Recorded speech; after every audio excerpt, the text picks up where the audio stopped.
Chapter 6 discusses the recruiting or recruitment process, which is heavily dependent upon the human resource planning process that we discussed last week. Recruitment is formally defined as the process of seeking and attracting a pool of people from which qualified candidates for jobs can be chosen, or for job vacancies rather, can be chosen. So this is basically putting together a number of people that are readily available to go into these vacant positions. The methods that are used for recruitment efforts are heavily determined by human resource planning and job analysis, or putting together the requirements of the specific jobs to be filled. Recruitment doesn't always have to mean you're getting new people. Options available to organizations other than finding new people are utilization of temporary workers, offering overtime, subcontracting the work to another organization, often called outsourcing, leasing employees, and outsourcing work. Relationships among, or the relationship among job analysis, human resource planning, and recruitment and selection is depicted here in Figure 6.1. As you can see, job analysis is all about the nature and requirements of specific jobs, where human resource planning is about the number of specific jobs that have to be filled. From our job analysis, we get our job description. Along with human resource planning, we can then start our recruitment.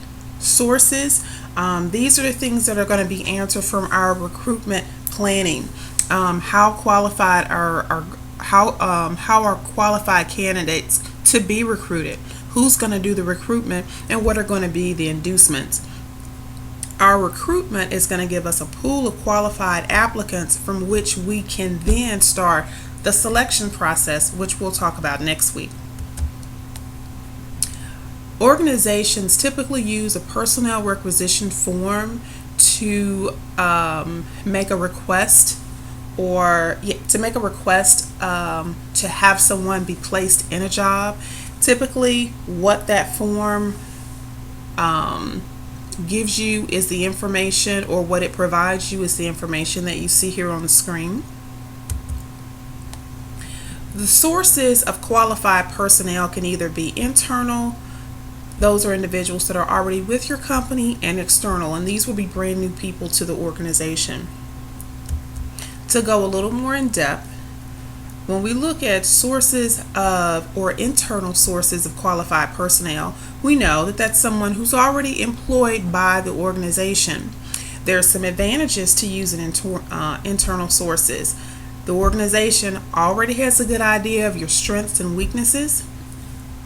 There are performance evaluations that are readily available. You've got more accurate data about those employees, and the employees know more about the organization and what its purpose, its mission, and its vision is.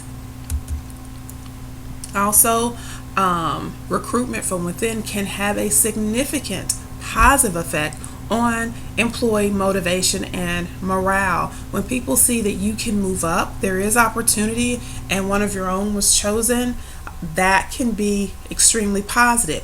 However, on the flip side, there can be some disadvantages.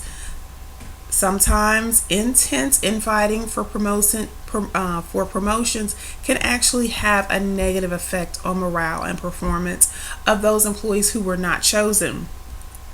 And then sometimes there is the chance for inbreeding of ideas. So they're not any new fresh ideas. There are these old ideas that continue to circulate around. When looking or determining that you would like to utilize internal sources or internal individuals, it's very important that the organization have a strong employee and management development program. This is so that you can ensure that the people can handle the larger responsibility. I remember at Bank of America, before I became a manager, I went through a management training program, which was one of the most positive experiences I had with Bank of America. Also, one of the issues that can come along with promoting from within, a lot of times people think promotion should be based on seniority.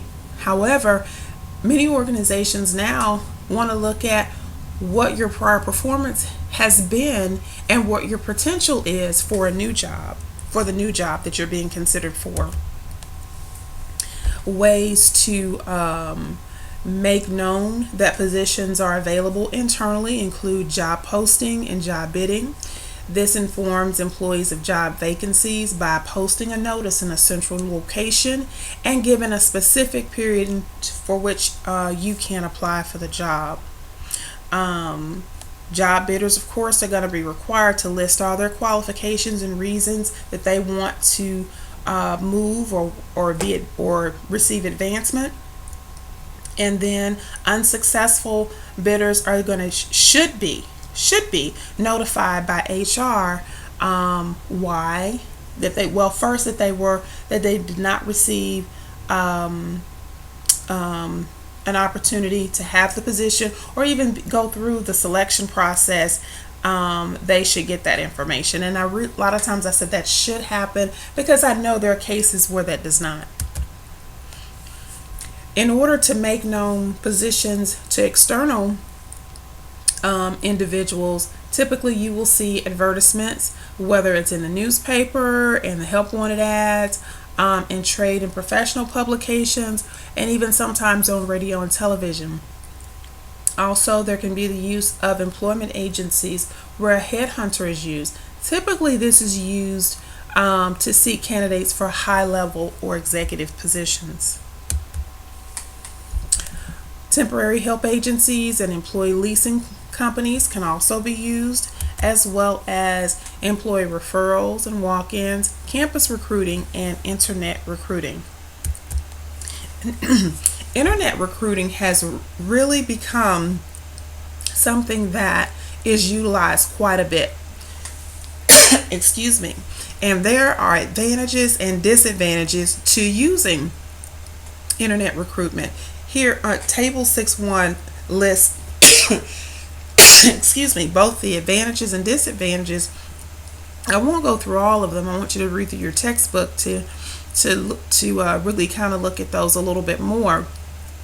But the first one really speaks to me because I know a lot of times organizations are trying to cut costs. So with internet recruitment, recruiting costs are typically significantly lower with online recruitment. Some of the disadvantages include the fact that there may be individuals who just don't feel, for whatever reason, that submitting their resume or applying for a job online, they're not even comfortable with that. So by using internet only recruitment, companies may be limiting themselves. When it comes to that there were advantages and disadvantages to internal sources, there are also advantages and disadvantages to external sources. For some of the advantages for using external sources or employees or individuals, rather, they're not employees yet, individuals outside of the company, include that the pool of talent is much larger in comparison to the internal sources. Typically, these individuals are going to bring new insights and perspective. They're typically cheaper and easier. It's cheaper and easier to hire technical, skilled, or managerial people from outside than to train and develop internally.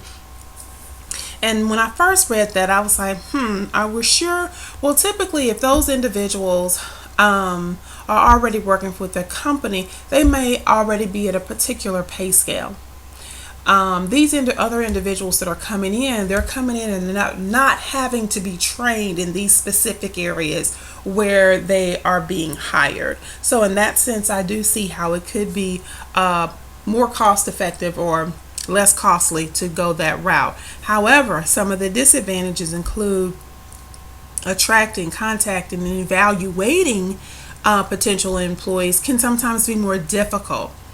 Employees hired from the outside, they're going to need a longer time to adjust or an orientation period.